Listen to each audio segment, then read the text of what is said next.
Sidang kasus Subang yang menewaskan anak dan ibu, Tuti Suhartini dan Amalia Mustika Ratu, digelar di Pengadilan Negeri Subang dengan agenda pembelaan terdakwa Yosep Hidayah, Selasa, 16 Juli 2024. Dalam sidang pembacaan pleido tersebut, terdakwa Yosep Hidayah membantah semua tuduhan dan tuntutan jaksa yang tidak sesuai dengan fakta persidangan. Dalam pleidoinya, Yosep Hidayah menegaskan dirinya tidak pernah membunuh anak dan istrinya.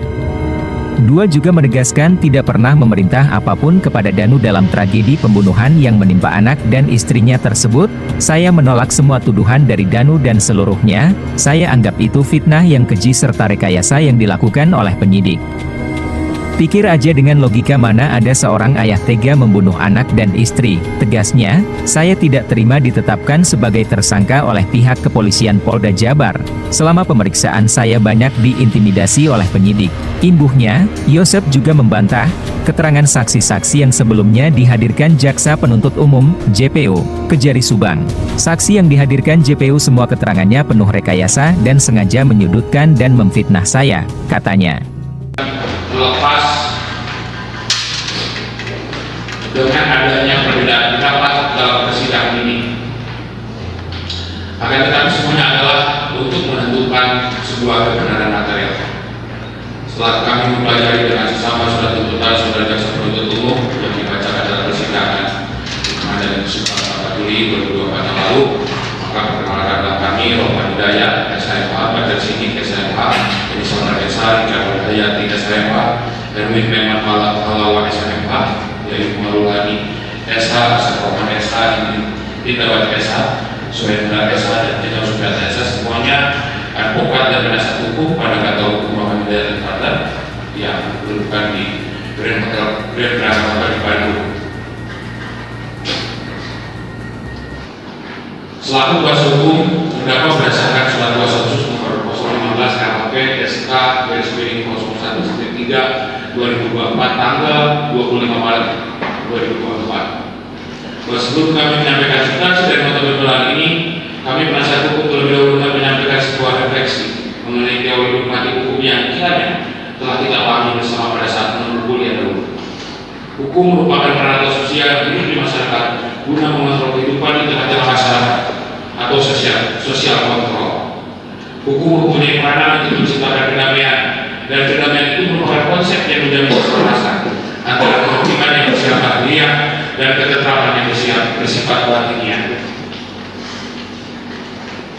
Masalah pokok dalam hukum selain pembentukan hukum juga terdapat masalah penegakan hukum. Suatu perbuatan yang berimplikasi hukum tentunya perlu dilihat dalam segala aspek proses penegakan hukum, sebagai contohnya perbuatan kejahatan.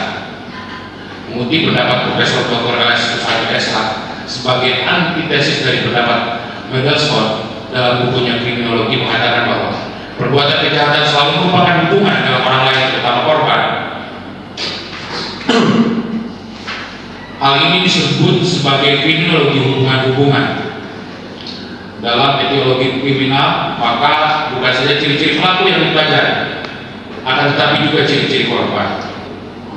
Kemudian yang menjadi dasar kami sebagai penasihat hukum mengajukan nota pembelaan atau pledoi ini berdasarkan kepada ketentuan pasal 182 ayat 1 huruf B Undang-Undang Nomor 8 Tahun 81 tentang hukum acara pidana yang menyebutkan selanjutnya terdakwa dan atau penasihat hukum mengajukan pembelaannya yang dapat dijawab oleh penuntut umum dengan ketentuan bahwa terdakwa atau penasihat hukum selalu mendapat giliran terakhir. Pertama-tama kami mengemukakan bahwa sebelumnya terdakwa atas nama Yosep Hidayah bin Endi almarhum telah didakwa oleh jaksa penuntut umum sebagaimana diatur dan diancam dalam pidana dalam ketentuan pasal 340 KUH pidana junto pasal 55 ayat 1 KUH pidana subsidiar pasal 338 KUH pidana junto pasal 55 ayat 1 ke 1 KUH pidana yang tuntutannya telah dibacakan dalam sidang yang mulai pada tanggal 2 yang lalu. Mohon izin majelis dilanjutkan pada anda. Tanggapan terhadap tuntutan jaksa penuntut umum. Mohon selaku penasihat hukum atas nama terdakwa termasuk untuk melengkapi surat tuntutan yang disampaikan oleh jaksa penuntut umum, dan kami berkeyakinan bahwa majelis hakim yang mengadili perkara akuo ini tentu telah mengetahui dan memahami secara pasti mengenai alat bukti yang diakui oleh pemerintah sebagai alat bukti yang sah. Menurut Profesor Edi C.S. Fiaris dalam bukunya Teori dan Hukum Pembuktian terbit Erlangga tahun 2002 menjelaskan bahwa hukum pembuktian sebagai ketentuan mengenai pembuktian yang meliputi alat bukti, barang bukti, cara mengumpulkan dan memperoleh bukti sampai pada penyampaian bukti di pengadilan, serta kekuatan pembuktian dan bahan pembuktian. Sementara itu, hukum pembuktian pidana adalah ketentuan mengenai pembuktian meliputi alat bukti, barang bukti, cara mengumpulkan dan memperoleh bukti sampai pada penyampaian bukti di pengadilan, serta kekuatan pembuktian dan beban pembuktian dalam perkara pidana. Lebih lanjut dijelaskan bahwa yang dimaksud dengan pembuktian adalah proses mencari kebenaran atas suatu peristiwa, yaitu peristiwa yang mempunyai akibat hukum.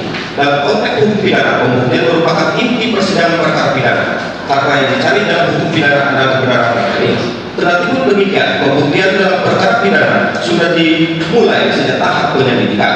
Dalam tahap ini sudah terjadi pembuktian dengan cara penyidik mencari barang bukti maksudnya guna membuat terang suatu tindak pidana serta menentukan atau menemukan tersangkanya. Dengan demikian dapat dimengerti bahwa pembuktian dilihat dari perspektif hukum acara pidana, yakni ketentuan yang membatasi sidang pengadilan dalam usaha mencari dan mempertahankan kebenaran baik oleh hakim, penuntut umum, dan terdakwa maupun penasihat hukum. Semuanya terikat pada ketentuan dan tata cara serta penilaian alat bukti yang ditentukan oleh undang-undang. Tidak dibenarkan untuk melakukan yang leluasa sendiri dalam penilaian alat bukti dan tidak boleh bertentangan dengan undang-undang yang berlaku. Lebih lanjut, Profesor Edi C.S. Fiaris dalam bukunya Teori dan Hukum Pembuktian menjelaskan bahwa hal yang fundamental terkait dengan pembuktian yaitu sebagai berikut. 1. Bukti harus dilakukan dengan sengketa atau perkara yang sedang diproses. Artinya bukti tersebut berkaitan dengan fakta-fakta yang menunjukkan pada suatu kebenaran suatu peristiwa. 2. Bukti harus dapat diterima atau